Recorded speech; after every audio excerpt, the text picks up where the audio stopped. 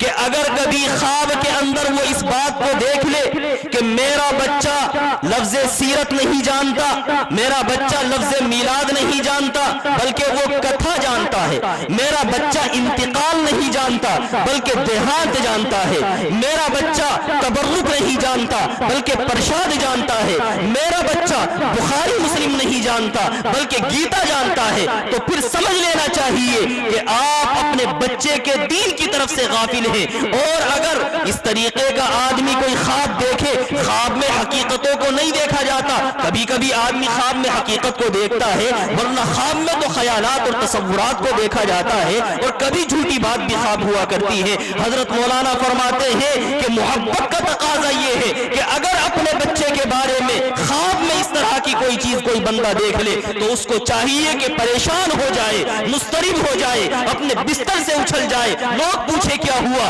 تو وہ فکر کرے اس بات کی کہ میرا بچہ اسلامی تعلیمات اور اسلامی اصطلاحات سے دور ہو چکا ہے اور میرا بچہ غیر اسلامی رسومات اور غیر اسلامی تعلیمات کو اختیار کر رہا ہے۔ آج آج ہم اپنے معاشرے کا جائزہ لیں کہ ہمارے معاشرے میں اسلامی تعلیمات کو جاننے والے اتنے افراد آپ کو نہیں ملیں گے کہ جتنا کہ غیر اسلامی تعلیمات کو جاننے والے افراد مل جائیں گے. آپ کو پرشاد والے الفاظ تو مل جائیں گے, آپ کو گیتا اور رامائن والے الفاظ تو مل جائیں گے, لیکن اگر ہم خدا کی قسم کھا کر کے کہیں کہ آپ علاقے کے اندر نوجوانوں کا سروے کریں اور اس سروے کے اندر 50 ایسے نوجوان اکٹھے کر لیں, بلکہ مبالغہ ہو گیا ہم کہیں کہ 10 ایسے نوجوان اکٹھے کر لیں جو صحاح ستہ کو جانتے ہو کہ مسلمانوں کی قرآن کریم کے بعد حدیث کی بڑی بنیادی کتابیں کون سی ہیں, تو آپ قلم چلاتے چلے جائیے گا, لیکن آپ کو 10 ایسے نوجوان, 10 ایسے بوڑھے اور 10 ایسے بچے معاشرے کے اندر نہیں اسلام کی بنیادی کتابوں سے بھی واقف ہیں.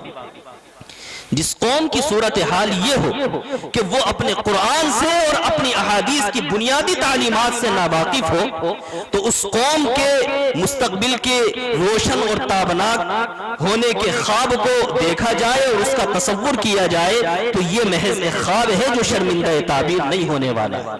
اس کے لیے ضروری ہے کہ ہمیں اپنی عملی زندگیوں کے اندر انقلاب اور تبدیلی لانے کی کوشش کرنی ہے. دیکھیے پروگرام ہوتے ہیں اور مختلف علاقوں میں پروگرام ہوتے ہیں, کبھی کبھی ایسا ہوتا ہے کہ کچھ جلسے سالانہ ہوتے ہیں, کچھ جلسے وہ ہوتے ہیں کہ جو کئی سالوں میں منعقد کیے جاتے ہیں. علاقے والوں کے تخیلات ہوتے ہیں, ان کے جذبات ہوتے ہیں, خواہشات ہوتے ہیں, لیکن ان تمام کی تمام چیزوں کو ہم شرعی حدود کے اور شرعی دائرے میں رہ کر کے کریں تو یہ ہماری کامیابی کی ضمانت ہے. ہم جس وقت یہاں پر حاضر ہوئے تو ہم نے دیکھا کہ مدرسے کے باہر نوجوان لڑکیاں بھی کھڑی ہوئی ہیں, عورتیں بھی گھوم رہی ہیں. یہ چیزیں وہ بنیادی چیزیں ہیں کہ جن چیزوں کو سمجھانے کی ضرورت نہیں ہے. آپ بتائیں, اس کرسی پر بیٹھ کر کے یہ بتایا جائے گا آپ سے کہ آپ اپنی نوجوان بیٹیوں کا پردہ کرائیں, آپ اپنی بہوؤں کا پردہ کرائیں. اس کرسی پر بیٹھ کر کے اگر مسلمانوں کو اس چیز کو بھی سمجھانے کی ضرورت پیش آ جائے تو در حقیقت اس کرسی کی عزت کا جنازہ نکالا جا رہا ہے.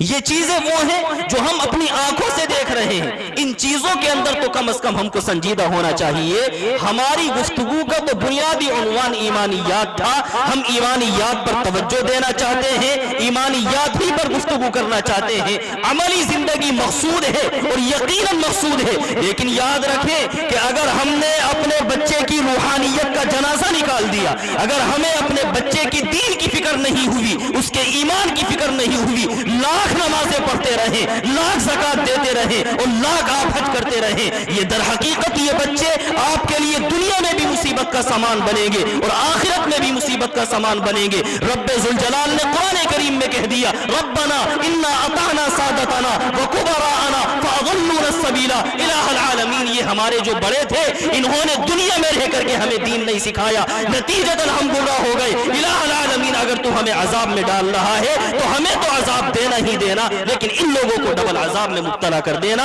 یہ ان بچوں کا کہنا ہوگا کہ جن کو ان کے والدین نے ایمانیات سے اور دین سے دور رکھا ہو. اللہ تعالیٰ مجھے بھی اور آپ کو بھی کہنے سننے سے زیادہ باتوں کو سمجھنے کی توفیق مرحمت فرمائے. وآخر دعوانا الحمدللہ رب العالمین.